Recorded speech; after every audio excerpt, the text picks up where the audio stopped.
Alright, perfect. Alright, so let's go over these perks. Yeah, about time.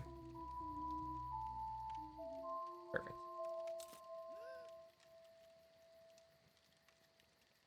Alright, Surge. Surge is putting a basic, I literally just tried to eat this apple with this mask on. Holy shit. So Surge basically, when you're in the, tear radius, well, 32 meters is the basic tear radius. I guess that'll be good because it'll work with Hunters still, because it's not tear radius dependent. Within 32 meter tear radius, all the gens explode and regress. I could see this being, extremely annoying for, going against, like, Doctor and shit. I can picture this perk on the game with Doctor being a fucking nightmare. I can actually see it still being a decent perk on smaller maps. So, like, you know, on, like, Larry's or Coal Tower or, you know, Wrecker's Yard even or something like that. I think the perk could be pretty decent. But if you get, like, a Rotten Fields or, like, a Blood Lodge, it's not gonna do shit. It'll at most blow up one generator and regress it. Now, the good part about this and why I would still use it over Pop Goes the Weasel is because I hate abandoning chases or abandoning what I'm doing for Pop Goes the Weasel. So, and this is kind of like an automatic thing. I don't know if I dedicate a perk slot to it, but it's cool that I don't have to go and kick a generator. It just does shit automatically. I like that a lot. But 32 meters is, you're probably only going to get 1, maybe 2 gens, unless you 3 gen setup or something like that, and you're right in the middle of it. And a lot of that is out of your control. So, I don't know. I don't think that's going to be incredible. Immortal, I have like 7 DVD masks. Aqua gave me a ghost face mask, 2 Myers masks, and a Leatherface mask.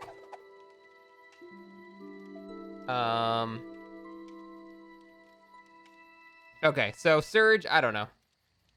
What do you actually guys think? Yeah, that's not a mask, Aqua. That just goes places. It's on a 60-second cooldown. Well, it's 40 seconds at rank 3, but yeah. I don't know. That's what I'm thinking. I'm thinking on small maps it'll be good. But you can't control getting on small maps, so it's actually going to be bad. I don't know. I don't like perks that are map dependent, which that one appears to be very much. Yo, Blazacoon, thank you very much for the 5 gift subs. I appreciate that very much, man. Thank you very much. That is generous of you, sir. Come on, I need to actually take a bite of this apple.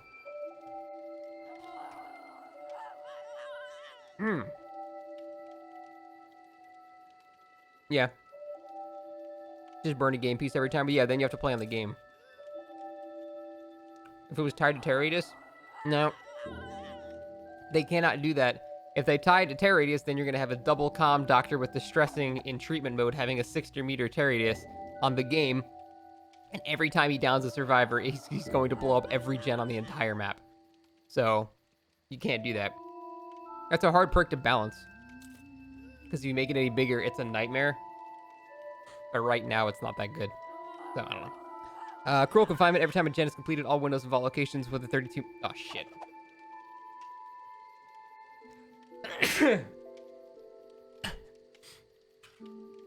All vaults in the 32 meter radius from the completed generator are blocked.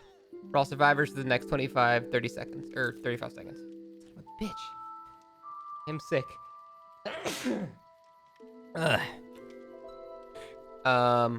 See the aura of the vault locations blocked by Cruel Confinement. This is another perk that I don't like things that survivors control. And this is again a perk that survivors control. It's like Plague's add-on, her Iridescent add-on, where it's controlled by survivors and you don't have any control over it. So, I don't like that. I don't like that it's completely out of your control. And then I also don't like it from the survivor side because it removes... If there's no pallets, it removes your only chance to do anything versus a killer. It's kind of like Noed, where you might be getting chased by a killer, someone pops a gen, and they just fuck you over even though they have no idea of what's, like, you know, they didn't do anything to cause that. So I feel like this is going to piss survivors off because it's just going to screw them over for doing nothing. And it's going to piss killers off because it's out of their control. Also, it's not even that good. Like, the effect... Like, I don't think people realize how much distance you can get by just getting hit and going in a straight line. You can run out the entire duration of the perk by getting hit and just running straight. You don't need a window, you need a pallet. I'm so glad more people don't realize this shit and they actually go to different tiles after they get hit and stuff like that. But you can get so much distance just going in a straight line And if people just do that because that's their only option now, you're still not going to get much use out of it. So, bad perk. I don't like it. I don't like it for the game. I would never use that perk. Mind Breaker just sounds annoying for survivors. It's not even super effective for killers. I don't really care about Dead Hard. I don't really care about the exhaustion perks at all. So, it just sounds annoying. I would never use Mind Breaker either for the fact that it's very annoying and it's not even super effective. So I think the only situational possibly decent perk is Surge. That's the only one I would actually consider using. And that's only if I got like a small map too, but I can't control that, so.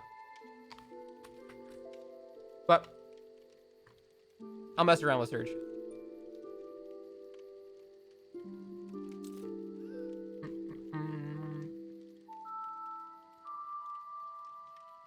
The only thing I can say though, cruel confinement on killers with a one-shot will actually be pretty good. And it's just gonna piss survivors off. Like, I'm not looking forward to that because it's gonna make people really upset. Think about it. You're getting chased by a Billy around, like, you know, an L-wall, T-wall. Someone completes a generator, oh, you're fucking dead. There's nothing you can do about it. I don't know. That perk out of every perk listed here is gonna piss people off the most, I guarantee it. Because you throw cruel confinement on a Billy, and if you don't have a pal, you're just dead. There's nothing you can do. So, I don't like that perk. I think it's actually a badly designed perk. Survivor, though. Babysitter. When you unhook a survivor leaves no scratch marks and blood trail for the next 4, 6, 8 seconds. You see the killer, and the killer sees you. It's okay. It's not, like, super effective, I still think. For, like, anti-tunneling, borrowed time is better. This doesn't affect me at all because I don't usually tunnel off the hook anyway, so it doesn't, I don't know. I'm very neutral about this perk. It's not going to change anything. I'm still going to play pretty much the exact same way. So that doesn't do anything. Camaraderie. While on the hook and reaching the struggle phase, the perk activates. While the perk is activated, anytime they're in a struggle phase, another survivor comes within 60 meters of the hook. Struggle phase is extended for 14 seconds. That's pretty shit, too. I don't know why you'd want to use that. All it does is let the killer know that someone's very close to the hook. If anything, it's just going to make the killer stay there longer because he knows somebody's there because a perk is telling him that.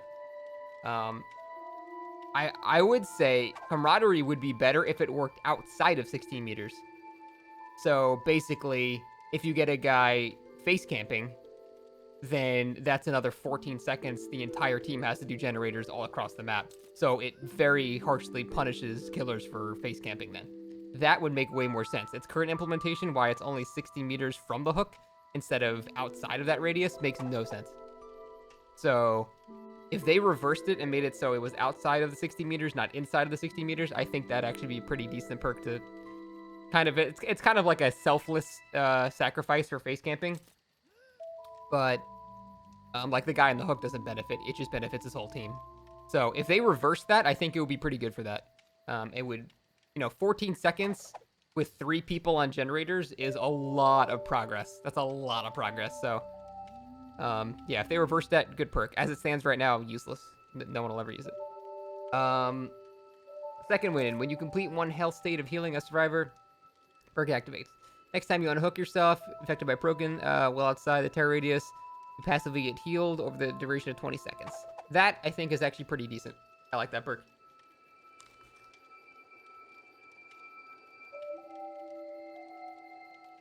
In terms of time efficiency, that's actually pretty good. Because now you can get unhooked and immediately start working on a generator again. And you don't have to worry about it, because you're just going to get healed no matter what. And if the killer's coming back the hook to cancel the perk out, well, it doesn't matter. You're not going to be healed anyway, so he's still going to be tunneling you. It doesn't change anything. Only thing I can see of is that's going to piss people off if they're using Will Make It, because that kind of counters Will Make It. Because Will Make It, you want to heal the guy immediately after you unhook him. This is you do not want to get healed immediately after unhook, so is it worth a slot? Survivors have much more flexibility with their perks, so yeah, I mean, it would be interesting to mess around with. That's not a big deal. Better together. The aura of generators you are currently repairing is revealed to all of the survivors in 30 meters. Killer downs a survivor while you're repairing a gen. You see the aura of all other survivors for 8 to 10 seconds. It's like a better and worse bond. It's a situational bond, but it also has a kindred effect sometimes, so it's okay. It's not like amazing, but it has a use. Fixated, you can see your own scratch marks. really, really, really cool. I love that perk. I've been like asking for that for a very long time.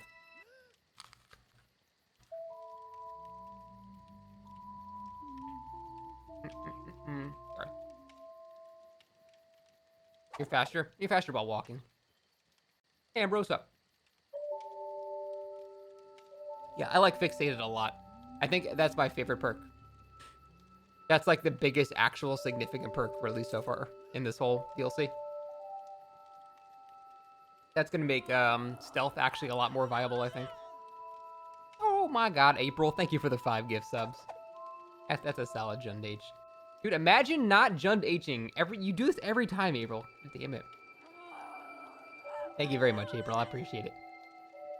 That's very kind of you. Alright. Yeah, Fixated, awesome. I love that perk. I'll probably run that on... I'm a big sweaty killer main. I like seeing my scratches, so I'm probably going to run that on like a main survivor build. It lets you know if you're actually being stealthy or not, which is really, really cool. Love that perk. Inner Strength. Every time you complete a totem cleanse, Inner Strength activates. While Inner Strength is active, hiding inside a locker for 10.98 seconds while injured will fully heal you. Cool. It's a cool idea. It incentivizes people to do totems, which makes them not do gens, which gives them more blood points, slows the game down for the killer, everyone's happy. It also gives you a full heal after you do it. So it also combats no-ed as well, which I love. I like it. I like the design of that perk. I think Nancy's perks are way better than Thieves' perks.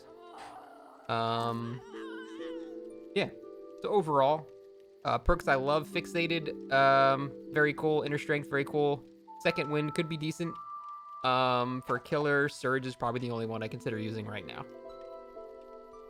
Yeah, that's it. Overall, handful of decent perks though. I think they're actually pretty cool, and I'm interested to see. Now, as far as the actual killer himself, though, I'm not sure how good he's gonna be. It really depends on how good that lunge ability is. We didn't really see much of it, and he was always very close to him, so I don't know if it's actually a big range lunge or not. Because if it's not, then it's just like, well, he's just like Pig with a teleport, which is, not the worst thing in the world, but it doesn't seem like he's got anything to really speedily end a chase. Unless you can do that lunge around corners. I don't know. That lunge is going to be a deal breaker. It depends how well that controls and how well you can steer it and stuff like that. So it's a straight line. Yeah, that's what I've seen, but I don't know. It's an interesting concept where he can put his teleporters around and then you can disable them, but then he can see and teleport to them. So I don't know. I think he'll probably be pretty mid-tier. He seems like kind of just like a slightly weaker hag. But again, I don't know how good that lunge thing is right now. So I don't know. I don't really care. I'm happy playing old Freddy. I don't really care how strong he is. He just looks awesome. But yeah. All right, boys. That is it for my review of the perks. Taking this shit off. Leave that there.